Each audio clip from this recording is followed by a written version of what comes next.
Joan den larunbatean Elizaren doktrina sozialaren argitan laikoak bizitza publikoan duen presentziari buruzko jardunaldia ospatu zen seminarioan. Carlos García de Andoinek hainbat ekarpen egiteaz gain kristauek gizartean duten zeregina aztertu zuen.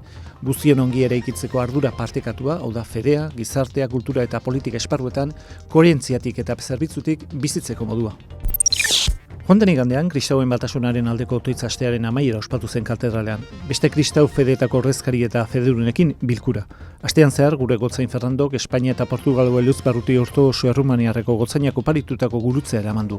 Astean zehar, garrantzi berezi izan zuen Ramon Baldibia Sevillako gotzain laguntzaileak emaniko hitzaldiak. Berau, eskura duzu Elizbarrutuko YouTube kanalean. Ostegunean, eraberrikuntza pastoral eta misionariaren batzordeak bilera osatu zuen eta eraberritze prozesuaren laugarren akta landu zuten. Hau da, bizitza pastorala, evangelizazioa, liturgia eta mundu soziokaritatiboa. Bide batez, egungo behar evangelizatzaileetan sakondu zuten.